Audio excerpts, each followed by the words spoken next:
Hey guys, I'm Andrew. I'm Alex. We're from Notre Dame, our blogger. And we're pivoting to video. Got it!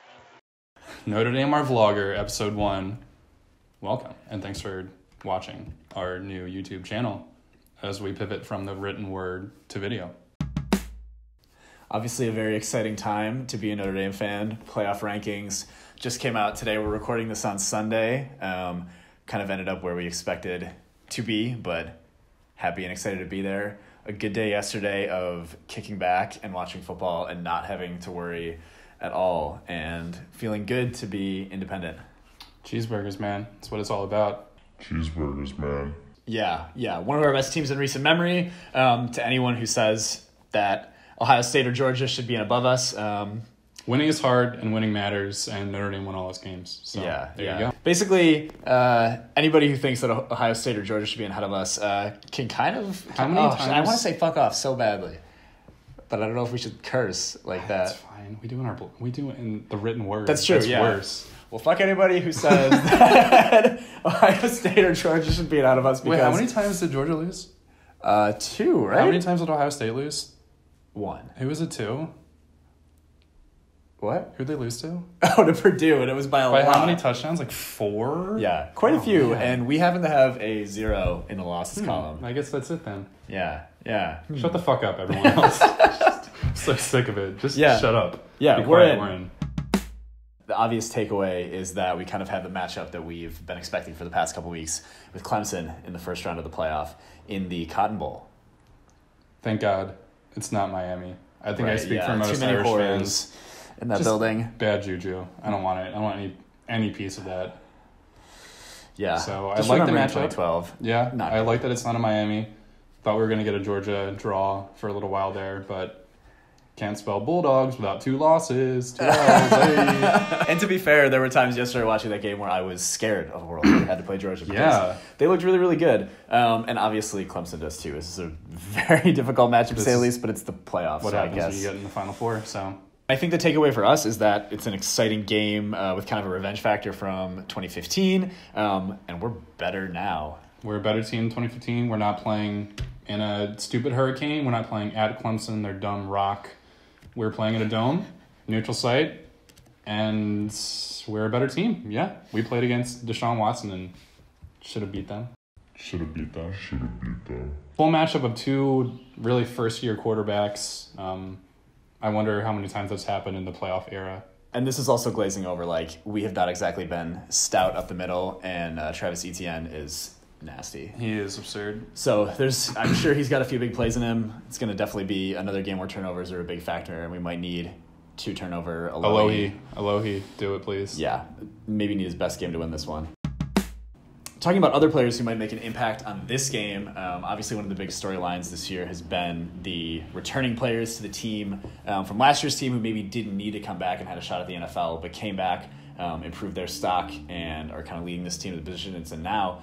Pete Sampson had a really awesome article on The Athletic this week talking about the story of all those guys coming back, and we noticed in the comments a pretty interesting and, like, for me, eyebrow-raising comment. I'm going to read it quick. Sorry to reveal exclusive Athletic subscriber info, Pete, but this is worth talking about. Yeah, sorry. I forgot this is behind the paywall, but Pete said, "We're basically talking about a group of Miles Boykin, Chase Claypool, Julian Okwara, Khalid Kareem, and Julian Love. I think Notre Dame will go 4 or 5 from that group at worst. Everything I've been told from inside the Goog is that Alizé Mack won't return." But the kind of eyebrow-raising quote there is the 4 or 5 from that group returning of Boykin, Claypool, Okwara, Kareem, and Love. That is not what I expected at all. I expected maybe like 2 guys from that. 4 or 5 at worst. Which is pretty crazy. Yeah, to think about, that's obviously 5 of the biggest impact players on the team. Julian Love, a guy who's probably a first-round pick, and I don't know really what he could do to improve his stock at this point. Boykin and Claypool, both guys who, I mean, I'm honestly not really sure where they could end up because skill positions can be, especially for guys who aren't, like, you know, established dominant players. These guys are obviously extremely talented and have been huge this season, but they're not like a Calvin Ridley from last year, like an N'Keal Harry this year, one of those guys. They could go anywhere from, like, you know, day 2 to late day 3, like EQ did. And then Okwara and Kareem, players of like extreme need in the NFL, have a lot of the traits that teams look for, but a lot of parallels there with some of the guys that returned last year. Yeah, I mean, Julian Okwara, I think, probably has the most to gain just because look at his frame. I think he needs another year probably to bulk up, learn the game a little bit more. I mean, not that he's not already a smart football player, but I think that his draft stock now versus where it could be next year there's a really big variance there. Right. He's already one of the like absolute most talented players in the team, but a lot of times it seems like he's beating guys just by being so like disgustingly strong and explosive. Yeah, terrifying to face. What's your worst case scenario of one of those guys leaving? Who's the guy out of those 5 that you have to have on your team would be the most upset to leave? One of the 2 D linemen. Because I'm already accounting for Julian Love going to the NFL. You have to pick one, though. McQuarrie. Well, barely. Barely. That's who I was going to pick, too. So I guess, I acquire Kareem, really, because like you look at the keys to building a competitive team. Pass rusher is after quarterback, like next on the list, and we're lucky that next year we're going to have a pretty good quarterback. Having that pass rush is awesome. Like Dalen Hayes is an awesome player, but he is not a Kareem. No, and we would definitely feel a drop off without having one of those guys in there.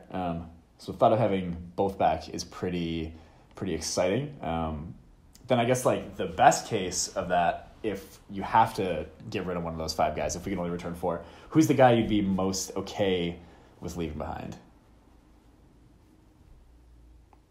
I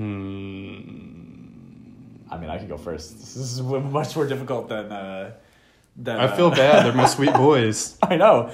Oh, that's really nice. It really is hard to pick. I think it's Claypool. That was going to be my answer, too. But then I started thinking about all of his just crunching tackles on special teams and kind of the way he's approached things this year. And then I almost wanted to say Boykin, but that seems insane. Yeah. And saying Julian Love just seems like that is... No, he's that's like not the right best answer. player in the team, probably, so it's not an answer. Right. I think it's probably Claypool, just because Boykin, you get a little bit more consistency with him. Right.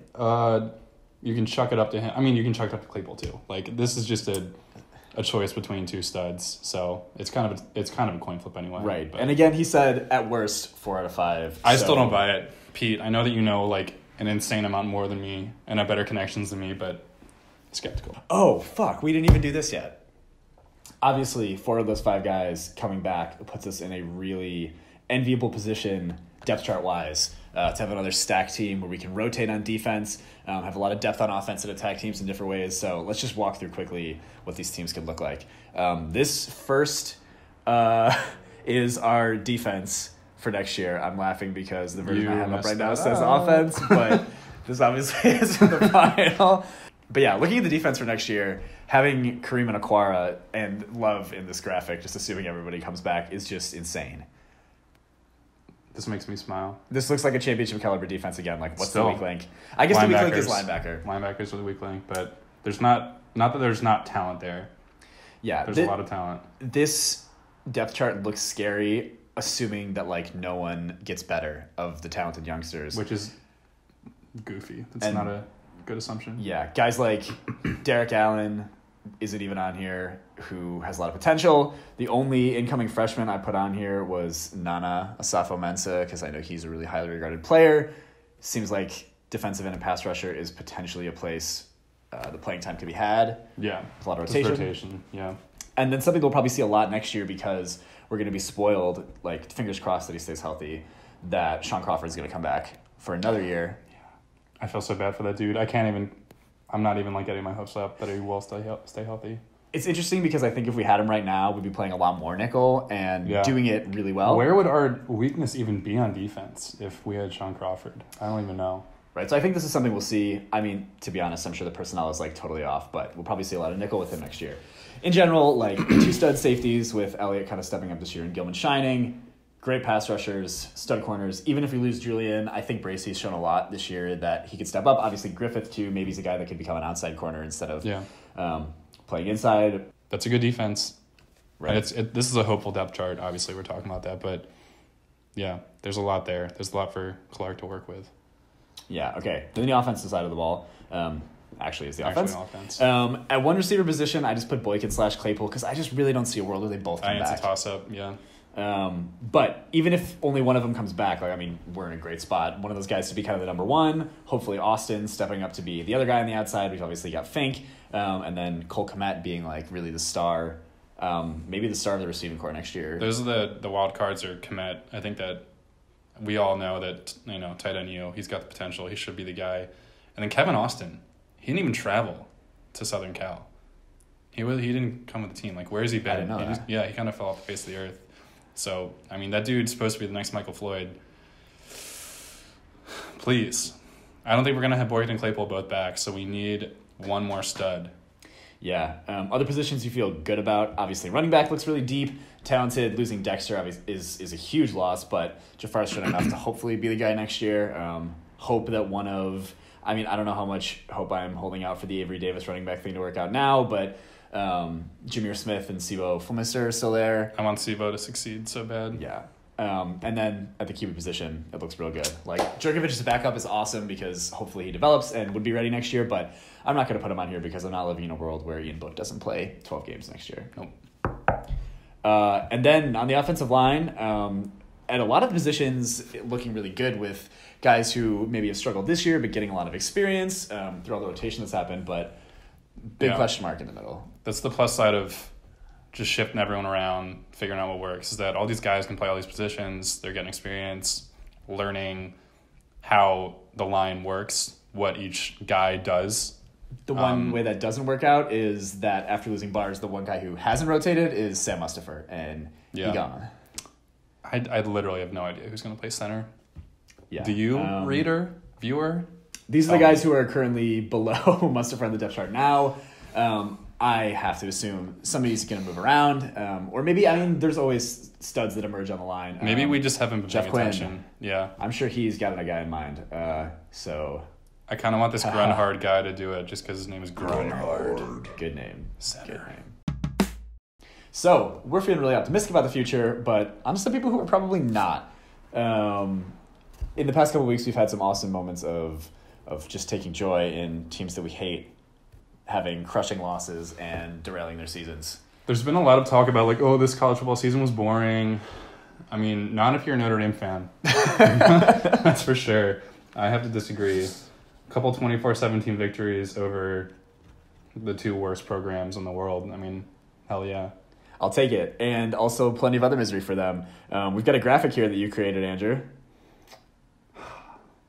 I think okay. So this is a 2-part meme series. But this is kind of summing up the experience of being a Michigan fan right now. That your savior is kind of bringing you this glorious, thing. The horse. The horse is a trip to the playoffs. You riding the horse. Oh wait, but no Trojan horse because there's levels to this. And this is how the experience is going for Southern Cal fans. You see what we did there? A little flip-flop. Hey. And there's also levels too, because switcheroo. This Ohio State fan in the background who's watching, he's smiling because he kind of knows what it's like and he's been there before, which is really exactly what watching the Michigan fans making newspaper ads is like. It hits close to home for you. Yeah. Newspaper ads. I'm glad that Southern Cal listened to my newspaper ad that I'm assuming went in the LA Times. I don't know if it did or not, but I'm going to assume yes. And they kept Clay Helton. Which, unironic, I actually think that was the right decision. They might be getting Cliff, which is a very LA hire. Yeah, and I'm sure that would be great for That's a shadow hire of their next head coach. I did get to sit at Thanksgiving with a Trojan fan, an older guy, who donated to the ad. And he was, it was like listening to ND Nation 2 years ago. It was just the exact same incompetence of the AD. Just all the same buzzwords. And it was watching in a weird mirror time machine. Just this guy going ranting and raving about the Trojans are not what they used to be. The excellence is not there. And they suck this year, but didn't they win the Pac last year? Yeah. Cool it. Cool it. Yeah. Cool it. 2012. Obviously, we're hoping that our season ends on a different note than 2012. But there's a lot of comparisons between those two teams, especially with the elite defenses that we saw. But it's interesting. Let's pull up the numbers comparing the 2012 and 2018 teams. Andrew, when you showed me these, I was pretty surprised to see that 2012 kind of outperforms 2018 in a lot of categories. Yeah, there's a lot of green there on the 2012 side, and let's qualify this with the fact that these are not far off, whether it's the national rankings or the stats themselves. I mean, the overall defense separated by a point there in the S&P, they're 4-3 nationally. Like, there's not that much of a gap, but there are some interesting numbers to point out. I mean, our pass efficiency has been so good this year, and apparently it was better in 2012. Even though we're ranked higher this year, it's kind of a goofy way to look at it. And I think it's just a commentary on how football changes. Our numbers are a little bit worse, but we're ranked 6th in the country. Right. We live in a football world. Yeah, in a football world where offense is just, I mean, it's just exploding. Yeah, exploding, incentivized, easy to make happen. I have spent a lot of time today trying to figure out how many total plays were run against our defense in 2012 because they keep track of that now, but I can't find it. But yeah, I mean, I can read off how many plays were run against us this year, but it's kind of a meaningless stat in a vacuum. Numbers. 879 plays so far. That's a lot of plays. Sounds like a lot. Yeah. That's almost 1,000. So, yeah, all those stats obviously need to be taken in the context of the season, but both pretty elite defenses. Pretty cool to see that we've gotten back to that level because at the time it almost felt like a blip and it felt like we were kind of like doing it by a series of like convenient miracles. Yeah. But this year it seems like a more sustainable, Just a healthy program, healthy defense, good coordinators. It's nice. I wanted to talk a little bit about looking ahead again. How do we get after Clemson? How do we win this first playoff matchup? Obviously, the thing that seems like it's going to be a huge deciding factor in terms of them getting after us is that defensive line. It's just stacked with NFL talent, probably 3 first-rounders, kind of similar story to us, guys that didn't need to come back but did. And like people talk about them as maybe being one of the best college defensive lines of all time. Farrell, Brian Wilkins, Lawrence, these guys are definitely studs, and our offensive line hasn't been the most consistent this year. Yeah. And they are studs. They're great, and they're going to go down as one of the best in at least the last decade for sure. But I was just doing a little browsing on the Clemson blogosphere and reading about that South Carolina game. Apparently they did not get much pressure. It was kind of like a USC performance for our D-line where they disappeared for a little bit and they gave up like 35 points. So, I mean, there are some vulnerabilities to attack. If we can just hold them off and give Book enough time, I think the game plan is a lot of short passes. It's just making sure we're boom, boom, boom, get the ball out, don't let them get hit. Right. But it seems like the vulnerability is their safeties and their linebackers in coverage. Yeah. That's something that I'm sure Chip Long is already pouring over and is going to exploit all day. Book is capable of being quick in his timing, getting the ball out, making those short passes happen. And I think that's definitely going to be really the way for us to consistently move the ball against them. Efficient passing with Dex home run or two. RTDB, right, I think is the recipe for sure. But even if we lose it, this has still been the kind of season that you hope for as a Notre Dame fan. Like, we were both students in 2012. I don't know if I felt that it was going to be this soon that we get back to that point of being, in contention for a championship. So if we lose this game, and if we lose this game badly, everyone's going to freak the fuck out, obviously. Imagine that Indian Nation recap, y'all. Pray for me. Pray for me when we maybe lose. It's going to be... We all know how it's going to go. It's not going to be good. It's not going to be good, but it'll be entertaining, and I promise to keep y'all entertained. But there's no reason to feel that way. You can have joy in life. You can not knock our football over, and you can appreciate fun times. Like, sports are a fun. They're a game. They're a game that we watch for fun.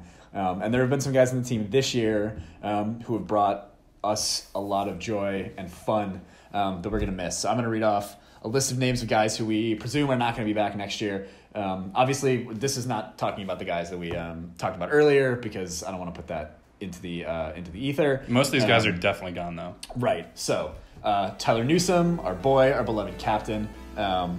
Check out this week's Rakes Report to hear us talk a little bit more about our beautiful long-haired punter boy. I think that someone should have a discussion about Trevor Lawrence's main versus Tyler's because I think Tyler gives him a run for his money. Yeah. They're going to go Mano. Oh, boy. Nick Wisher, Alex Bars, Jonathan Bonner, Sam Mustipher, Drew Tranquil, Jerry Tillery, Micah Treadway, Alize Mack. I'm going to do this again once the bathroom stops making that noise. Okay. All right. Trevor Ruland, Nico Fertitta, Nick Coleman, Tavon Coney, Dexter Williams, and Brandon Wimbush. Last but not least, Brandon Wimbush. Yeah, Wimbush is probably the guy that we're actually going to get to watch next year, which is going to be awesome. And I know that we're both super excited to watch him wherever he ends up, hopefully in a system that can take advantage of the talent he has. That's something to keep an eye on. I wonder where he's going to go, and I haven't really given it much thought, but there's always, people always want good athletic quarterbacks. So it was bittersweet for sure when Everett left, Malik left, and they went to Florida and FSU. That wasn't really fun to root for those teams, but hopefully he goes somewhere fun, fits his style. Yeah, and reading through that list, that's a lot of guys that we're really going to miss. We were talking about how good we're going to be next year, and it's like, oh wait, we lose like 15 studs. like really good players. Yeah, who do you think you're going to miss the most out of that group? Who is going to leave the biggest gaping hole in your Irish heart? Maybe not in my heart, but in my head, I'm going to be saddest about Dexter, just because he's finally brought it all together, realizing his full potential, and he's gone, just like that. Yeah. So we're getting 8 or 9 or 10 games out of Dexter, who he really is and should be, and it's been awesome. He's been a stud. He's been a workhorse. But there's always going to be a little bit of what if Dexter was good last year? What if he did this last year too? Right. Whatever. The Dexter Williams, Josh Adams backfield is pretty. Oh my God. Pretty scary to think about. Have you not thought about that before? Yeah, no. I think for me though, I can't pick anybody but Drew Tranquil. Like, talking about all the guys who came back this year and improved their draft stock by having good years, like the reason that you wouldn't do that is because you're afraid of getting hurt. And Drew he's just literally like falling apart at the seams just because he's such a warrior. Yeah. I don't know how he's like literally held together at this point. Right. Like what's in his joints, and his hand is just a club. Maybe it's there permanently now. Just a club. I actually think he's going to have it off for the game, but it's just absurd. I mean, he looks like he's gone to war every game. Right. And yeah, leaving it really all on the field. I feel like he's like the emotional leader of the team. Oh yeah. And in like, a lot of ways. Side note, I don't know how do you play football with a sprained ankle? Right. How do you play linebacker? I don't understand how you do that. I know you can wrap it up, put it in a boot, whatever. How do you do that? Yeah, it sounds extremely painful. So we're really lucky to have those guys. Lucky to have the guys like the Finks of the world who are coming back for one more year. Crawford, those guys. But yeah, gonna miss our seniors and our guys moving on. So those are reasons to be appreciative of the season we had. All right, now for our final segment here. We've got something here at Notre Dame, our vlogger, that we're going to try to do at the end of every episode called our meme of the moment. Just one photo from the depths of the internet where we've gone too far deep that really encapsulates how we're feeling about the coming week in Irish sports. So Andrew, let's pull up what you've selected for this week. This is kind of where I am, and I think that I tweeted this before the season actually, but it still happens to apply. I love living in a world where this like exists unironically. I have a lot of questions about it that I'm not going to ask here. But yeah, drop kick me Jesus through the goalpost of life. It's about, at this point in the season, having faith in these beautiful boys, getting us over the finish line, winning another game, just drop kick us over. Just do it. We're at this point where just win one more and then win one more. Who knows? Bring on Clemson. We'll hopefully keep it rolling. And we'll also hopefully be back with another episode of Notre Dame Our Vlogger soon. We'll have more content coming out on the site. Oh, and we forgot to mention that Chris from Rakes and Mallow is doing an awesome fundraiser right now for the South Bend Center for the Homeless. So go down to the description and click the link to kick in some money for an awesome cause with a bunch of other fans. Even if it's already reached the goal by the time we post this, please donate more because they can use the money. Yeah, all right. Click the subscribe button. Leave a comment if you like us. Leave a like if you like us. Okay, bye.